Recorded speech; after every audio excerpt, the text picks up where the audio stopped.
Bonjour et bienvenue pour cette nouvelle capsule vidéo au cours de laquelle nous allons utiliser une animation pour simuler une expérimentation afin de pouvoir vous permettre de déterminer la relation qu'il existe entre le poids et la masse d'un objet. Alors on va commencer par prendre une masse de 50 grammes que l'on va ici accrocher au bout du néomètre vertical et je vous laisse relever la valeur du poids correspondant à une masse de 50 grammes. Donc cette valeur du poids que vous avez ici affichée par le dynaomètre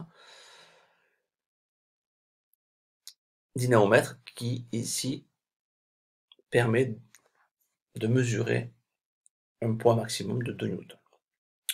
Nous allons recommencer un nouvel essai avec une masse maintenant de 100 grammes. Donc voilà, donc on a mis la masse 100 grammes au bout du dynaomètre et vous avez donc ici la valeur du poids correspondant à une masse de 100 grammes.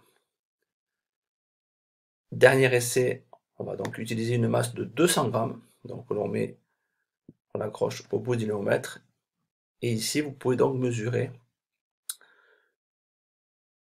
la valeur du poids, en tout cas relever la valeur du poids pour une masse de 200 grammes.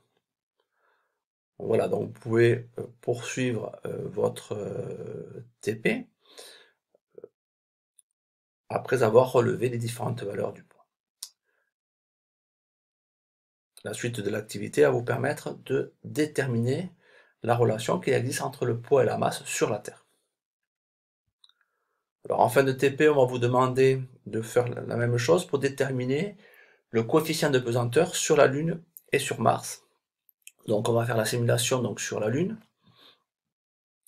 Alors on va prendre juste une seule valeur, une seule masse, par exemple la masse de 200 grammes. Donc on va l'accrocher au dynaomètre et vous voyez à ce niveau-là la valeur de votre poids sur la Lune pour une masse de 200 grammes. Donc vous allez pouvoir déterminer ici le coefficient de pesanteur sur la Lune. Et nous allons faire également la même chose sur Mars. Donc on va prendre également une masse de 200 grammes. Vous pouvez relever la valeur donc, du poids obtenu par une masse de 100 grammes sur Mars. Donc vous allez pouvoir également déterminer le coefficient de pesanteur d'une masse de 100 grammes sur Mars.